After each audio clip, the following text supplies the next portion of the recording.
What's going on, everybody? I hope everyone is having a fantastic. Is it Monday, Ross? I'm like losing track. Yep. I'm telling you, Monday. the weekend is flying by. Monday. The Monday. days are Monday. flying by. Before we know it, we're gonna be playing our first home game. Spring practice is gonna be long gone. We're gonna have our team ready to go with Coach Cristobal taking over the Miami Hurricanes football program. You know what the beauty of all this is, Ross? What Mario Cristobal is doing in recruiting is phenomenal. It really is. He's opened up a lot of doors for us already, and he's done a great job locally as well as making Miami a national imprint. He's done a great job at both of those things already. That's not easy to do in such a short time. Ross, when I think of recruiting, I think of certain high schools in South Florida. I think one high school in particular I think of a lot is St. Thomas Aquinas in Broward County. It is a national powerhouse. I think Absolutely. it's a high school football dynasty, hands down. Probably one of the best football programs in the United States. Absolutely. So, why don't we bring on our guests who are playing high school football at the St. Thomas Aquinas? Why don't you introduce them, Ross? We have got offensive lineman Brian Suarez, and we've got defensive lineman Jason Hammond. Brian's 2024, Jason's 2023. What up, boys? How's it going? I'm good. Thank you for having us. Yeah. Thank you. We all good. Hey, it's a pleasure to have two great football players from St. Thomas Aquinas come on the scoop. Gentlemen, how's it been practice so far? Rough. Coach Harris actually gave us morning workouts. So we have morning workouts every Thursday, conditioning, and then we come back after school and lift and do some more conditioning. So it's getting us well prepared for the season. Brian, how's that transition been from going to, Hialeah Champagnat to St. Thomas Aquinas? I mean, can you tell a big difference in the practices and how the football program is being ran? Yeah, I could see a big difference overall with education, just the campus stories that they have, all the available access to schools. It's just been a big difference from the Champagnat to St. Thomas Aquinas. So I'll start with Brian here. Brian, what do they got you working on right now? What they want to really handle this off season? What do you mean by that though? Like what do they want you to improve at on the field? I mean, right now we just been conditioning and lifting in the weight room right now, so we haven't really been hitting anything on field or pads or nothing yet. I'm saying as far as coaches giving you an idea of what they want you to do while you're playing offensive line at STA. Oh, yeah, it's basically playing at pad level, and just coming off the ball explosive, and working on your feet work a lot. Basically, that's what they mainly been stressing about. What's your current height and weight right now, Brian? I'm 6'3" and 300 pounds. What about you, Jason? 6'3", 290. Okay. So, Jason, what's the ideal playing weight for you going into the season? I like to stay right where I'm at, Okay. 295, right between 290, 295. Okay. Brian, where are you looking to get at? Are you about where you want to be, or you want to add a little more? I'm trying to grow a little bit more, be around 6'5" and then stay the same weight, but muscled up. So, Jason, you were recently on campus at the University of Miami. How's that experience for you? It was probably your first time on campus with the new coaching staff. Yeah, it was. How was that? It was bittersweet, I guess you could say. It was my first time seeing Coach Taylor not in the St. Thomas Aquinas uniform. So there was that, but you can definitely see the changes going around at UM, like the energy, guys looking like they having fun at practice, coaches as well, especially with Coach Cristobal.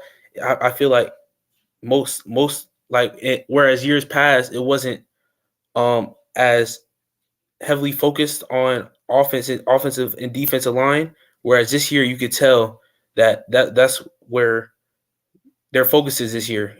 Coach Joe, Coach Cristobal, Coach Mirabal, they got the best to do it. Tell us about your relationship with Coach Taylor. Hall of Fame football player. Miami Dolphins great.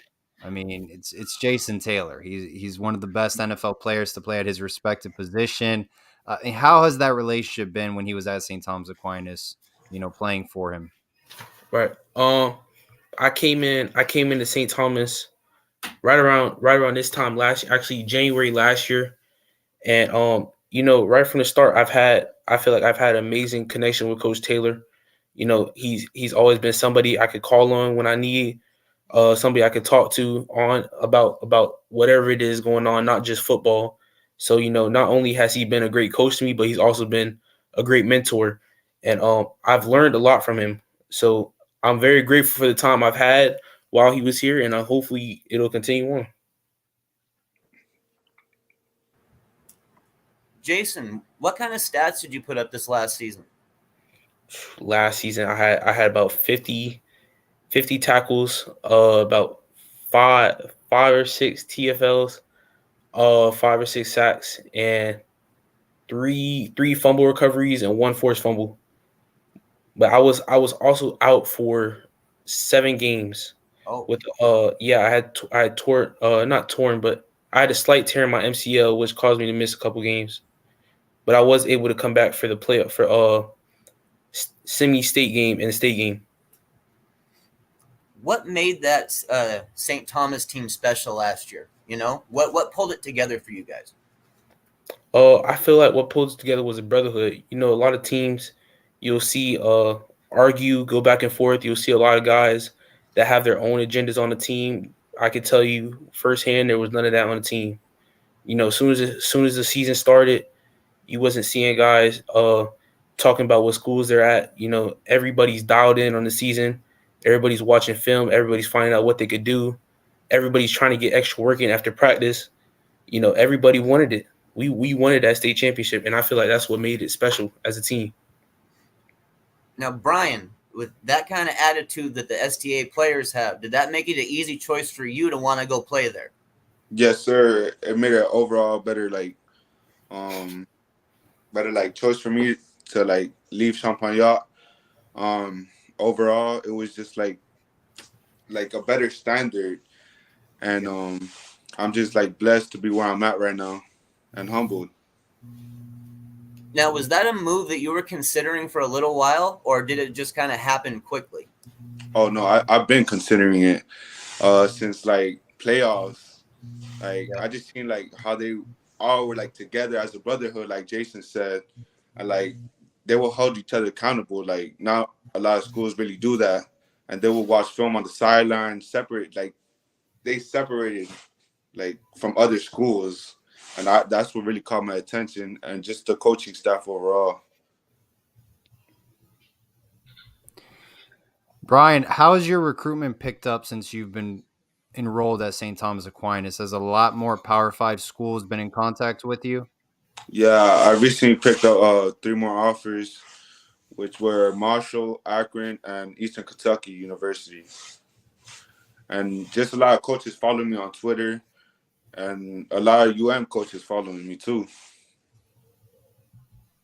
Yeah, no, I mean, me and Ross strongly believe Brian's recruitment's only going to get better and better, as his time goes on in high school. Jason, how's this recruitment process been for you so far? Where do you stand right now, with schools in contact with you, and what's kind of your itinerary in visiting schools? Oh man, recruiting has been great for me this offseason. Not only was I fortunate enough to see UM, I was at UCF this past weekend. I was at FAU today. I'll be in Iowa. I'll be visiting University of Iowa Wednesday, and then Iowa State Friday and Saturday, and then Pittsburgh April 9th, and then hopefully Oklahoma April 26th. And then I should be making my decision soon before then. Wow. I mean, those are all outstanding schools. Congratulations, Jason. That's very impressive. Thank you. So this is the question I'm going to ask for both of you guys here, and we'll start with Jason on this one. Jason, what's your opinion, your blunt overall opinion on this new Kane staff? I love the new Kane staff. I feel like if there was any way that you want to see Miami change as a coaching staff, I feel like there's no better perfect fit than the coaching staff we have now. Not only are they bringing in the best from college, but they're also bringing in the best from the NFL as well, which is I feel is essential to changing this culture. Brian, same question for you, man. What's your overall opinion on this new staff? Because you dealt with the Diaz staff as well. So, what's your new opinion, or what's your opinion on the new staff? I mean, when I visited over there, it was just like a whole different intensity of like everybody just like wanting like not only to play football but like be around each other. And like I didn't really see that last year with Manny Diaz like in the building, and it was just like a whole new vibe and change that I experimented while being there. And I feel like they have one of the best coaching staff in college history right now. Wow, I mean that's I love to hear that you guys think of the staff like that, especially on a national platform. I mean that's huge. It's one thing for us to have put the fence around South Florida, but to get Miami back to a national status, that's what we got Mario in for. And I'm glad to hear you guys are talking about him like that. Definitely. I think that's a pretty good question. One of the viewers watching, Chris Mitchell. We'll start off with Brian, then go to Jason. During the recruiting process, how often are you talking to your top 5 schools or just top schools that are recruiting you? Is it every day? Is it a weekly basis? Every day. It's an everyday process. Yeah. So it gets. I mean, I don't want to use the word annoying, but it does get tiring at some points. But it's an awesome feeling knowing that coaches want you. So I appreciate that. For me, it's been a little bit challenging since I'm a 2024 kid. So not a lot of schools can reach out to you as much as seniors and juniors. But I do have coaches like reaching out to me, and it's just like a humble blessing to be where I'm at and in the shoes I'm at. So I'm just thankful for every coach that has been hitting me up so far.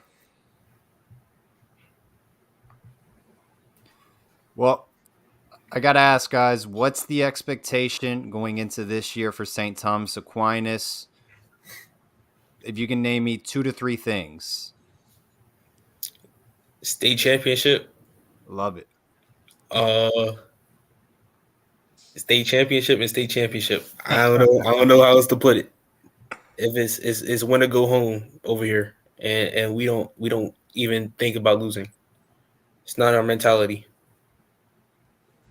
I love that answer.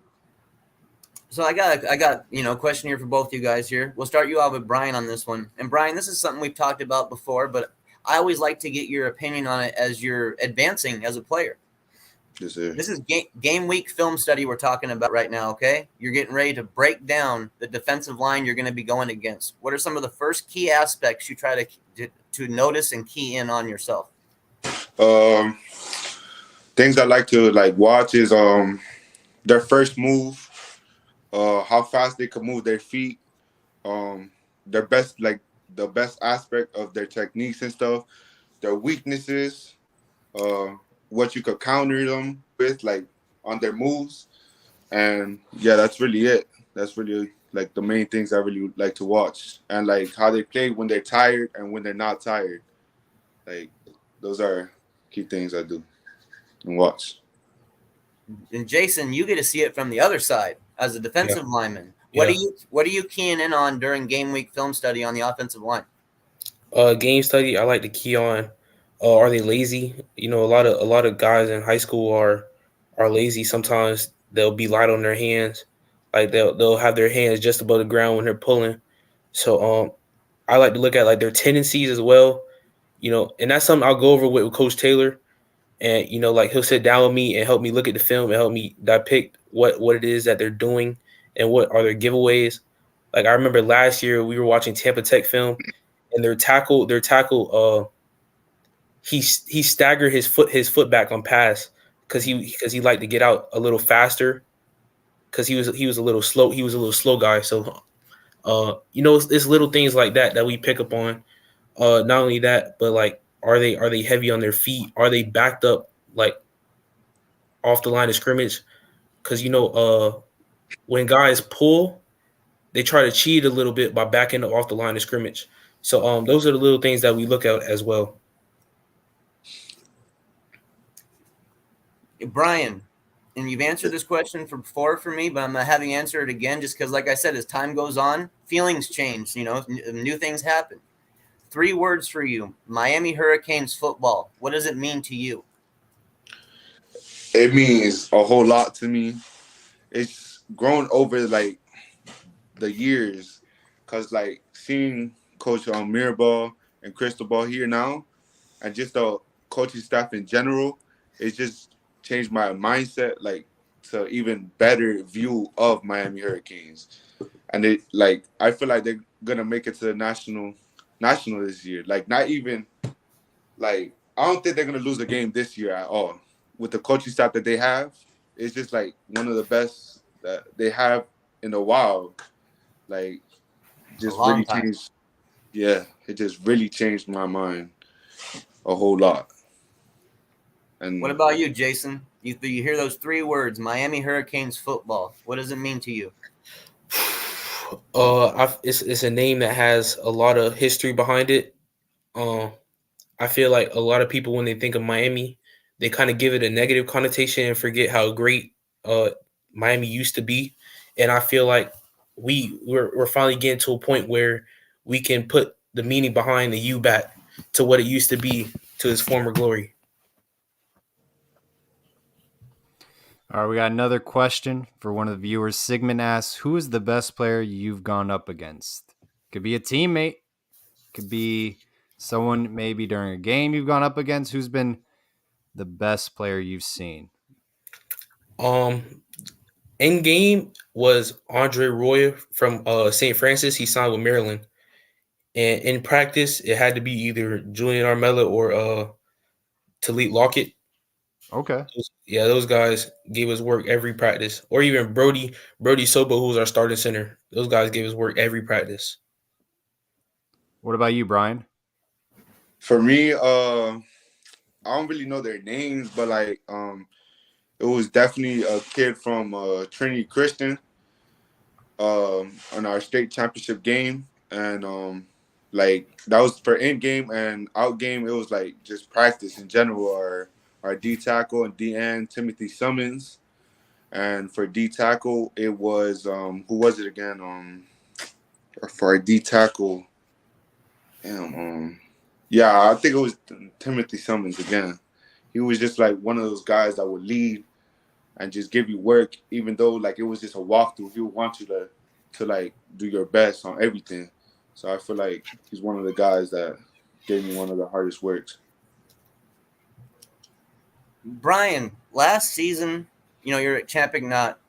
Is there a game or two that stands out to you that, made you feel like, hey, man, like I'm getting better because I'm playing against this elite competition? Competition breeds greatness. Was there any games last year that made you feel like, hey, man, I'm raising my own game up just by playing there? It was definitely Miami Northwestern and Trinity Christian for states.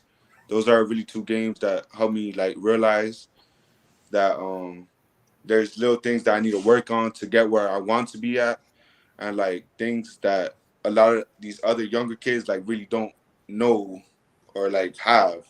So from those things that I learned, like it's just gonna make me a better player and develop me as a better offensive lineman.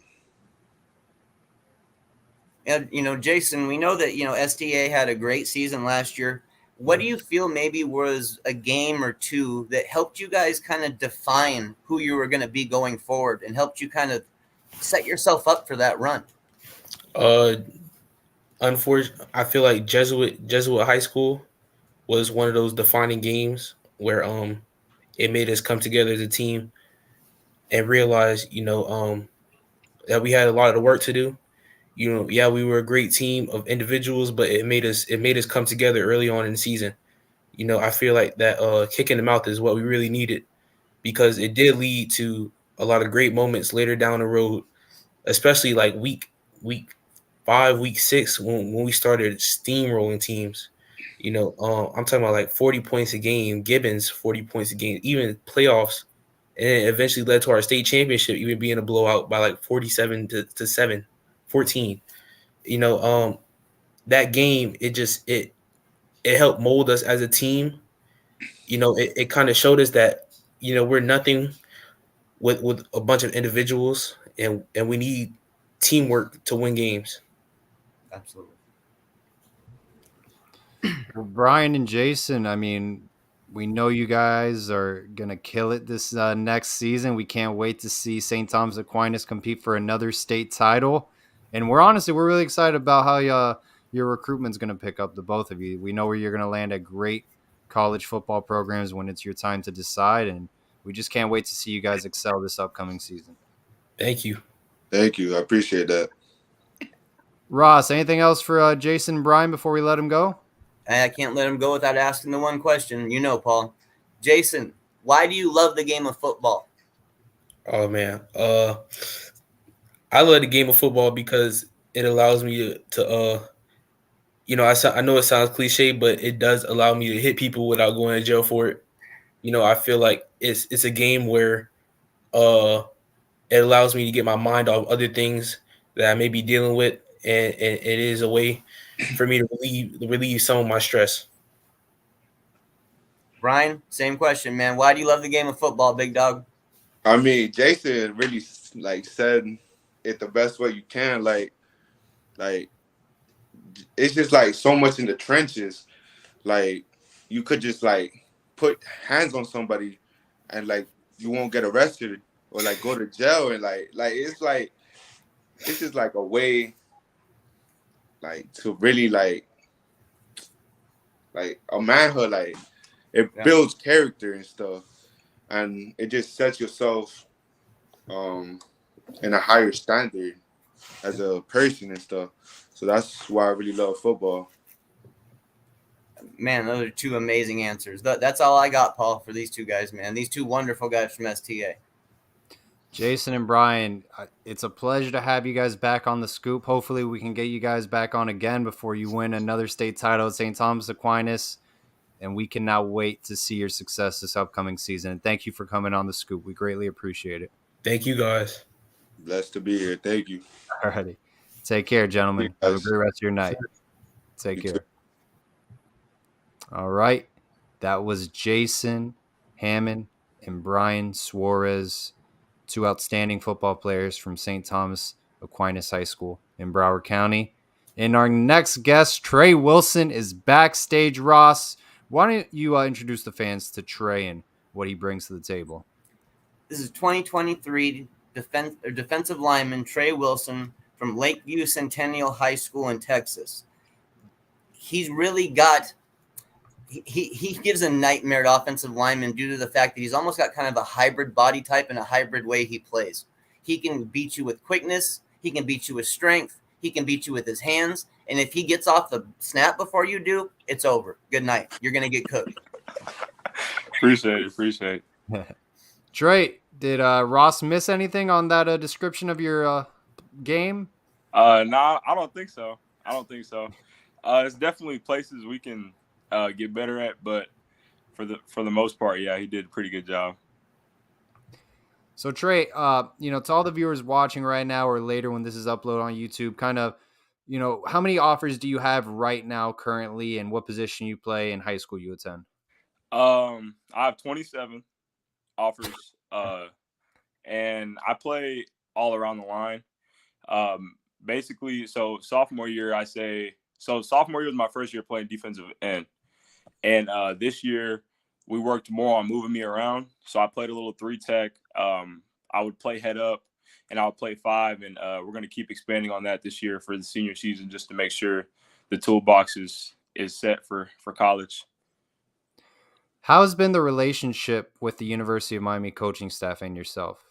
So it's two relationships, really, I would say. It started back in Oregon with Coach Cristobal and Salave and Coach Wright at UTSA.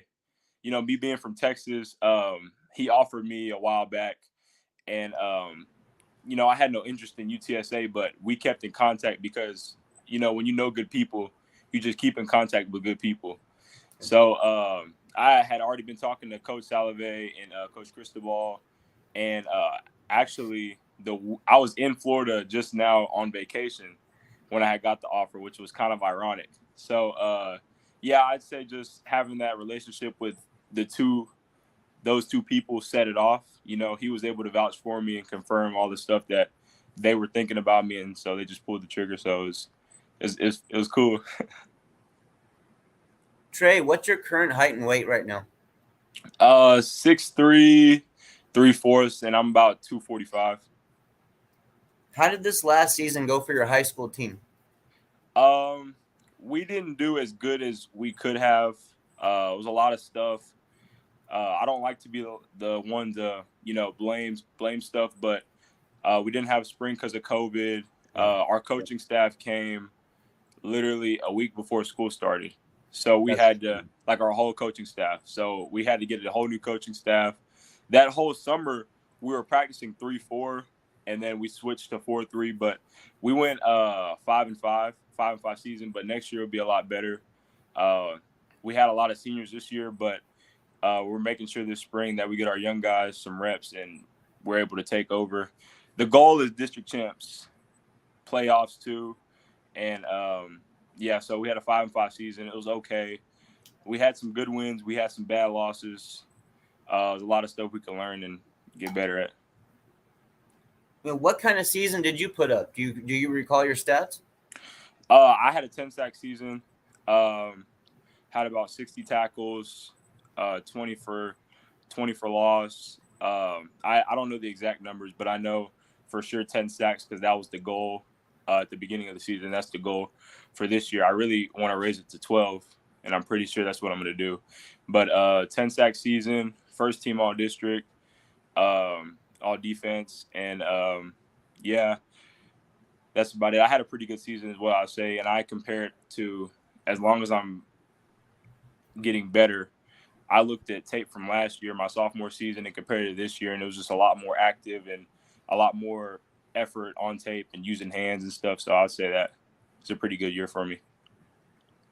Because I feel like if you can look at tape from 2 different years and you can tell a huge difference, I feel like that's a good year for you. Trey, what are your plans visiting schools, throughout this summer? Do you have a list put together and dates of where you want to visit? So I announced a couple of visits I'll be taking. I'll be going to Stanford the 1st and the 2nd, Nebraska the 9th, Miami the 4th, Northwestern, and all the schools up there. I'll hit Purdue and Illinois all in 1 week. Northwestern, Purdue, Illinois, all in that Midwest area. That Good Friday week, and I'll hit Oklahoma State, Baylor, and stuff like that. But as far as officials, I'm looking to take like 1 or 2 right now, but I'm really looking forward to like taking some in season, because me being a recruit, you want to feel what it's like on a game day when you're going to be playing. So I just think, like, for schools that I've already been to a couple of times and games, I might take 1 during the spring, but Miami's definitely 1 I want to take an official to during the season. Well, Trey, you must have really good grades if Northwestern and Stanford are recruiting you hard. Yeah. I think I have pretty good grades. I want to be physical therapy and sports medicine. Okay. So I know Miami's a good school for that. So that was another reason I was really excited about the offer. That, and I feel like that's just with my schools in general right now. I'm kind of narrowing down in my head. I haven't announced anything yet. I want to after this this set of visits, after this spring set of visits and the period locks back down for a little bit, I'll have time to like assess what I have in my plate. And but it's already some schools I've just narrowed out. Like, I know I'm not going there, and we've came to a neutral agreement, and let's not waste each other's time. So, Trey, are there like specific factors that are going to weigh in on your college decision when the time comes, whether it's academics, early playing time, maybe just your relationship with the coaching staff? So I think what you said, all of it is really good points. I I look for a couple main things. I would say stability in staff. I want to see your academic piece, and then of course the playing point too. I will be an early graduate, so that'll be another thing for me. I want to be able to look at the room and see, and okay, is there a chance that I could play early while also getting a good degree in a good place around good people? So I'd say stability in staff.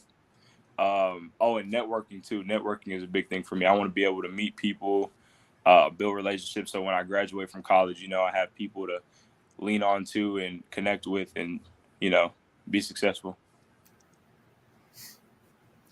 Trey, what are you focusing on this off season? Where do you want to take your game to the next level? So, like I said earlier, it was some things I could have done better. I'd say just playing the run. I played the run pretty well this year, but it's always new levels you can take your game to. So I feel like being more violent on the point of attack and getting knocked back, and then showing effort on tape still too, being able to run down plays, being physical and tackling, being more intentional about going through people instead of just slinging down because you're stronger than them. And then as far as just weight room wise, staying flexible because, you're getting stronger. You got to be able to stay flexible too, working on my hips still and just overall flexibility, getting faster. So I played basketball too, but I took a break this year because I wanted to focus on just the points I'm going to need to graduate early and be able to make an impact in spring and have a good winter workout. So Friday night football in Texas, Friday night high school football in Texas. Tell us what it's like, man. Just give us a little piece of that vibe and that energy. So I play 6A, and that's like the highest level in Texas. And it doesn't matter where you play 6A at in Texas, it's always going to be good football. There's always good coaches in every district. And, you'll play that week, and the students are very, like, a part of their team. You'll get DMs all week from random people from the other school. You get to the stadium, it's already 100 kids there in the stands. They got posters, meme posters of you and stuff like that. So a lot of people there every week. It's basically, especially our schedule this year, we're going to be playing at some big places. We're going to be playing at the Star where the Cowboys practice at, and another game out in Dallas at a big facility. But I'd say really in some districts, it's a big game every week. Some games it's not, but I'd say in my district, everyone's pretty equal. So it's a big game every week, and you have some good coaches to play against. So it's all just about who executes better that week.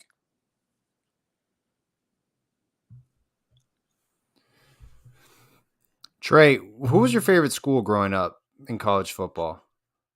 OU in Oregon. OU in Oregon. I was a Marcus Mariota fan, DeAnthony Thomas, those type of guys. And it's still kind of my, everyone still has that one school, but I'd say my Oregon and Oklahoma, and then a little bit of Texas just because that's where I'm from, and you grow up watching all that. Yep. And then you used to see, you would turn on the TV around bowl month, and you just see Marcus Mariota going crazy. You see Baker Mayfield. I used to like Johnny Manziel a lot too. So, okay. Yeah. Did you ever cross paths with the University of Miami at all as a football program? As far as me liking them, like when I was younger, watching them. No, but when you think of Miami, it's a lot of history there as far as players in general. Ed Reed, Vince Wilfork, Warren Sapp. It's a lot of people that have impacted the program and left the culture that, Coach Cristobal and them are trying to instill now. And that's why they got to get guys from all over, trying to find the best talent. You're going to be moving into your senior year. How do you go about showing the underclassmen as what kind of leadership you're going to offer? Is it going to be vocal? Is it going to be your actions? How do you want to lead? So that's a good question because that's one of the main things I wanted to work on too. The group before me, the group that took me under their wings, I was sophomore, they were seniors.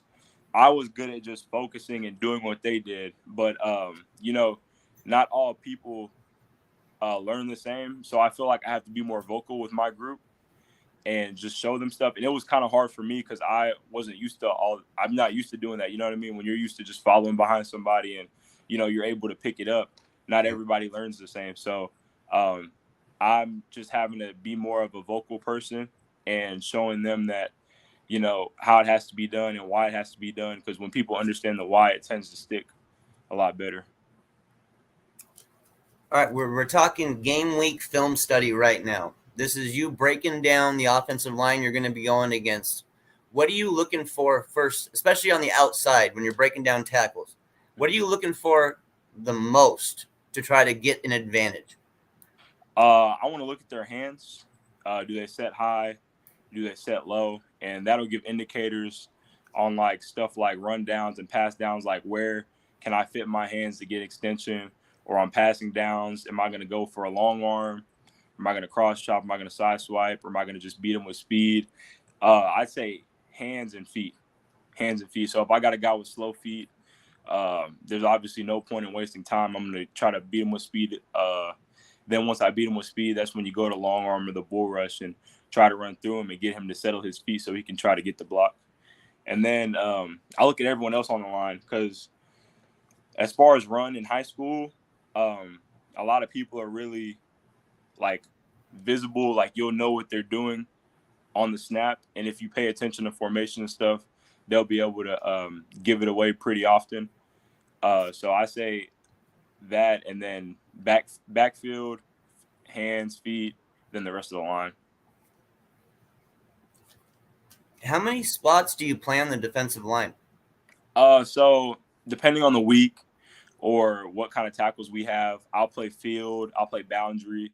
Some passing downs, they'll put me on the 3 tech to get a one-on-one matchup with the guard, beat them with speed, beat them with power, keep them guessing. And it's just easier to play and not have to get game plan for it because, like I said, in Texas, you have great coaches at every school, so they're going to be preparing you for you all week, scheme against you, slide protection your way, double team, cut block. So it's just stuff you got to do.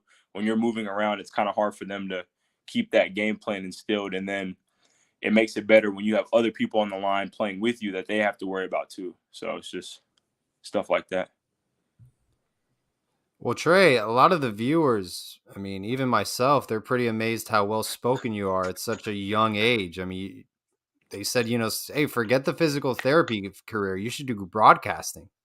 That would be, so actually, beside from medical, if I could get into coaching would be a good one too. So, like, the plan is I have like a couple routes, but if I don't want to do the medical route after I graduate, I become a GA on staff, then just work my way up from there.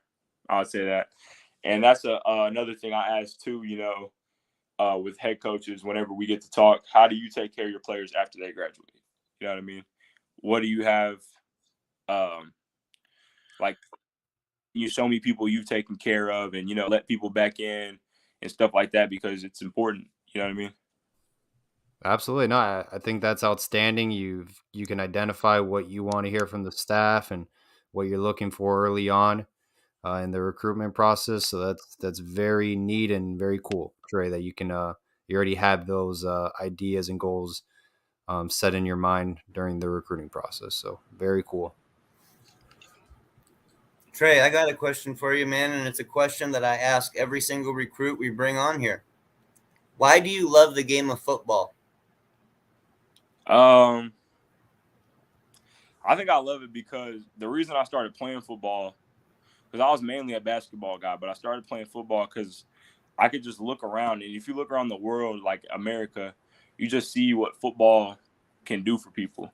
And not talking about making money or anything, but it teaches you life lessons and stuff. Like working through hard stuff, and you're not playing, you got to work. You know what I mean? The easy way out isn't just to quit or transfer. You know what I'm saying? Stick through stuff, building friendships, learning how to communicate with people. A lot of that stuff translates to real life. And that's why I think a lot of football players are successful after, just because they've been through it for like 10 years and they develop sort of a mannerism that pertains to real life. So I say what it teaches you and the people you meet. I love that answer, man, by the way. Absolutely love that answer. How do you describe your game, Trey? What type of player are you? What player will colleges be getting in the future? I think I can be an all-around player. All over the line, stand up, stand down. A fast and powerful. Not really a big bulky guy, but I like to bend a little bit, and I like to run. I really like to run down plays and stuff like that. So I just say fast, fluent, strong player. Well, Trey, I know me and Ross think the world of you, and we know you're going to do great things on and off the football field. So we're excited to see where your recruitment takes off, and how you do this upcoming football season. So we know you're going to excel. So we can't wait to see you on the field. Yes, sir. Thank you. Absolutely. Ross, anything else for Trey before we let him go? Oh. Sorry, I was muted there. Yeah, no, man, Trey, just thank you very much for coming on here and giving us some of your free time. I really enjoyed that interview, honestly. Like, I truly, truly enjoyed that interview, and I can tell that our fan base did as well. So, just, yeah, thank you for that free time, Trey. And we hope to throw up that U as well. Throw that U up, man. Oh, wait, hold on. There we go. Yeah. There you go. Throw that U up, man. Our fans love to see it. We hope to get back in touch with you in the future here again. Definitely. Okay, cool. Just hit me up. Yep, we will. All right, take care, Trey. Thank you. Bye. All right, that was Trey Wilson. Ross, one more time for the fans watching, about Trey Wilson, what high school he goes to, and, just tell him a little bit about the player himself. He goes to, what was the name of he's in Garland, Texas. I do know that. It's Lakeview Centennial? Yeah, Lakeview Centennial High School in Garland, Texas. Like he mentioned, he's 6A. He's playing against nothing but beasts, dude. I mean, it's a very, very, very tough district and bracket he's in. So the fact, that he's getting interest from schools like Arkansas, Baylor, Miami, Michigan, Oklahoma State, Ole Miss, Stanford, Washington, Utah, plus more, I'm not surprised. I'm not surprised at all. And I expect more offers to keep coming in as time goes on, because that's just the type of player he is. And talking to him, getting to know him, think about that. When he goes in and he sits down with these coaches and he gets to talk like he does and present himself, they're going to fall in love with that kid. I think Trey is definitely a name to look out for in the recruiting process. Just keep it back of your head. I think he'll be popping up a lot more, and I think his recruitment's only going to get bigger. Hell of a football player. I mean, honestly, hell of a football player. Some people worry a little bit about his size, and there might be kind of the tweener aspect there, but I'm not too worried about it for the fact that he offers the explosion he offers at his size already. I'm not too worried about it. So a couple of people in the chat are talking about Justin Flo, linebacker out of Oregon. If you guys remember his recruitment, I mean, it seemed like it was down to Oregon or Miami. And, he chose Oregon. Mario Cristobal's staff, was at Oregon at the time. Now it's at Miami. Yeah, Rohan Marley actually had a big impact on him. But, I mean, I guess there was a picture on Instagram with Justin Flo with the University of Miami hat on signing day. So, I mean, anything could happen. His former head coach, his staff is now at Miami. His second choice was Miami. We'll see. I mean, I don't know what's going on. I think it's kind of odd that he put that on Instagram. I think that's kind of weird a little bit. Something's going on, but why would you just have a hat from Miami sitting on your booth on signing day on social media if you play for the University of Oregon? But we'll see. We'll see what happens. Yeah, I can't say I've heard anything that's overly substantial about the idea of him. I mean, we got these rumors and we got these pictures and things that we see, but I haven't heard anything substantial yet that makes me feel like, okay, we're really targeting him and we're really going to give it a shot to bring him in. So far, don't get me wrong, I'd love to make it happen, but just so far I haven't heard anything that's substantial yet, unfortunately. All right, we got our final guest of the night. Why don't you introduce Tamari to all the viewers watching, Ross? We've got 2024 cornerback Tamari Johnson out of Miami International Academy, local recruit. Tamari, what's going on? Welcome to the Scoop. How you doing? All right, thanks for having me. Good. It's a pleasure to have you on, Tamari. Ross, what can you tell me about Tamari's game and the viewers watching that? Why he's such a special player? Well, he's 2024, but he's already 6'3", and he's got the type of length that they're looking for guys who are juniors and seniors right off the jump. So not only does he have the physical traits, but he also knows how to play ball. So that's why schools like Miami have been staying in touch with him. That's why they've been making sure to know that, hey, man, we see you. We see what you're doing. And, man, I don't think it's that long until Miami pulls the trigger on a player like this, because this is the type of local kid we go after, Paul. Seriously. Tamari, anything you want to add to that statement? I mean, yeah. Well, Miami, they have a good spot in my heart. You feel me? Close to home. I like the new coaching style. They trying to build something great out there. So, like, with the new coaching style, I put a big push of where I could land at Miami and stuff. And plus, it's way closer to home. Feel me? And I don't like the cold, so I might be way more where I really might be going.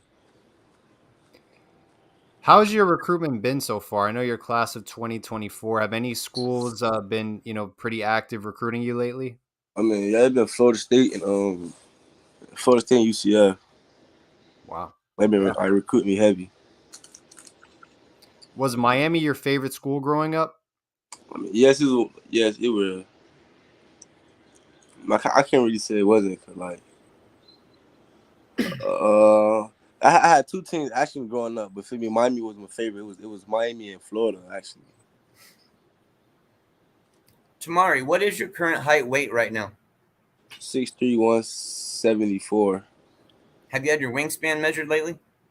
The last time I had my wingspan measured was, I think I was in the hotbed national game, the All-Star game. I think I had like a 78 wingspan. So what are you focusing on this offseason? Like, where do you want to improve your game to take it to the next level? Man, I'm improving my game and covering, basically. Cause like last year, I didn't really get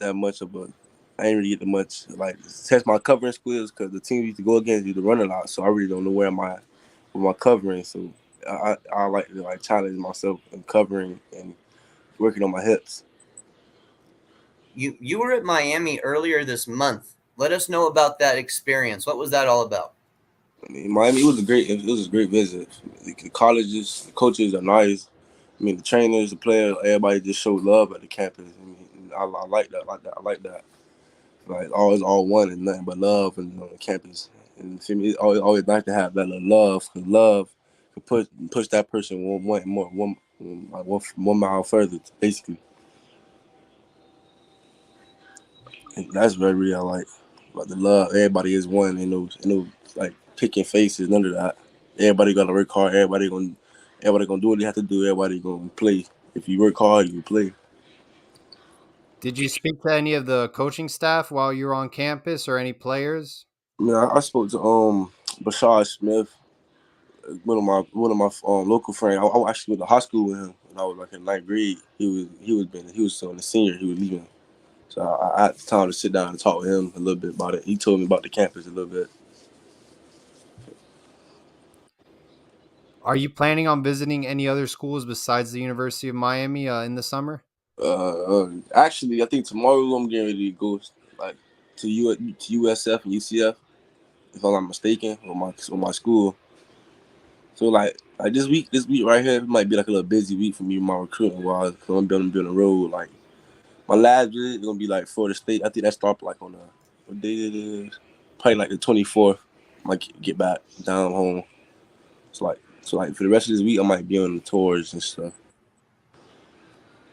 I saw an article that quoted you after you had just visited Miami, and it said you put Miami into your top group of colleges. What made you put Miami into that top group? Cause the coaching style, I love the way how everything's coming along. I mean, like they push the students to be better people in life, not just awesome football players. After football, they teach them life lessons and stuff like that, and I like that. Because like, what if your football plan don't work out? If you have to always have a backup plan, and they have forced that through your head that if football don't work, you still have to fall back on school and things like that. You know, one of the big words that we hear from recruits lately is flexibility. Is there anything you're doing to help with that to go, because prevents injuries, all that kind of stuff? I mean, I have a little trainer. I go to like twice a week. I work on like my hip mobility and stuff like that. Like little technically sound stuff, basically, to keep my body like healthy and like where it can perform at its best. Tamari, who are your favorite cornerbacks growing up watching? I like Jalen Ramsey and Jalen Ramsey, and then I forgot his name, but he played for the right now he played for the Falcons. I think he's doing Terrell. Hold on, let me ask my brother what's that corner name. Hey bro, what's that corner name? Play for the Falcons? The corner. Yeah, AJ Terrell. It's Jalen Ramsey, AJ Terrell. Why do you like their game so much? Because they straight the dogs. So nobody can tell them nothing. Like they got a dog mentality. That's how I am. Like they can't be told nothing. Like they don't want to hear nothing but the best. If you ain't saying they the best, they don't want to hear it.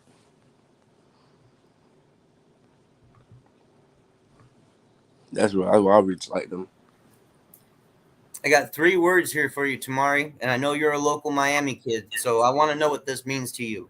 Miami Hurricanes football. What does that mean to you? I mean, Miami Hurricanes football, it means a lot. I mean, like growing up, that's who I really grew up watching. You feel me? Now, like as me guys, you growing up, you be like, well, I want to be just like those guys. You feel me? Like they could play football and make it to the next level. Why can't I do it? Because if I see them do it, that make want to push me to go farther. What do you feel the best traits are for cornerbacks to have? Not just mentally, physically, all of it. What are the best traits to have? The best traits I have really is your feet work, basically. Like if you move your feet, don't let nobody go past you. I mean, just basically just stand in front of the person. You got good feet work, all of it fall in place. How do you describe your game, Tamari? What kind of player our college is going to be getting when they recruit you?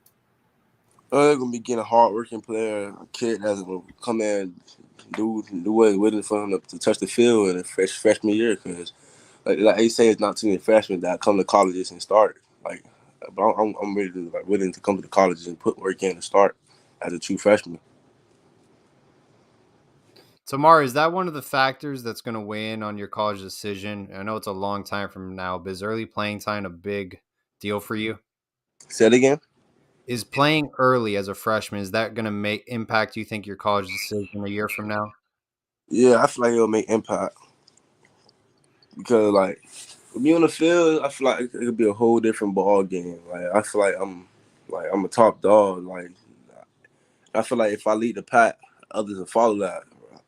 My school, like last year, it was like a first year program. For me, like the kids weren't really too much like coming along, and they ain't really understand. And the kids that we had didn't understand football. So with me, like I try to take them under my wing and like tell them what I know about the game and stuff. You feel me? Like how I learned how to play it.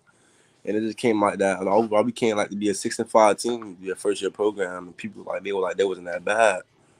So that's really a lot. Like be a leader, basically. Well, Tamari, I know me and Ross, man, we view you very highly, and we know you're a very special talent and outstanding football player. So we're really excited to see what you can do this upcoming season. Ross, anything else for Tamari? We got the last question for him, Tamari, man, why do you love the game of football? What makes you want to go out there and compete at the highest level on a weekly basis? Because football can take you places that you've never been before. Yeah. Just be honest. My parents always told me they like he put football. Cause like my dad, he played a little high school football. Then he went to college like the Eastern Arizona for a little bit before coming home. So he was telling me like football can make you explore the world, like things people never have seen before. There's more places than just Florida, and even not with football, there's more places than football. It's like I get a degree and then graduate. So like you have a chance to live a better life and opportunity to have for your kids, like in the future, basically. Love the answer, man. That's it for me, Paul. Well, Tamari, we know you're probably the best cornerback in your class, and we also know that you're very confident about that as well. So We love hearing that, and we hope you keep working hard, and we know you're gonna accomplish your goals. So keep it up, Tamari. Okay. Thank you. Thank you for having me on the show, guys. Absolutely, Tamari. Have a great night. Thanks for coming on. Take care.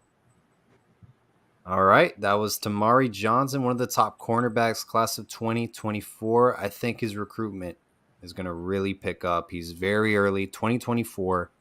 He's got a couple years to make a decision. He's 6'3" already. That's very impressive. Kind of scary. 6'3" with that length, Paul, and the athleticism. I mean, he's the prototype for what they're looking for now. He's got that. Yeah. He's got that type of ability to where he can almost lull a quarterback to sleep and force him into making bad throws. I'm not going to say, of course, it's like a Richard Sherman because he doesn't have that speed to catch up yet.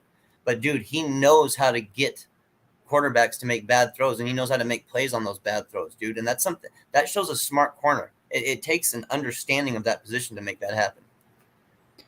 Remember the name, guys, Tamari Johnson. Wow, we had really some great players come on the scoop tonight. Jason Hammond, Brian Suarez, Trey Wilson. Finish off with Tamaris. I mean, pretty good show. And we got one going on tomorrow night as well, Ross? Yes, sir. Yes, sir.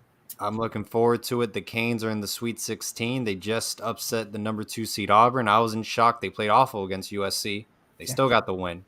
Yep. Now they played amazing against Auburn. I think we're in a good position for the Elite Eight. We'll see against Iowa State. I hope everyone enjoyed the show tonight. Please hit the subscribe button, the like button if you want to support our content. And we'll be back tomorrow night with another great recruiting show. And always, all about the youth. Go Canes. Go Canes.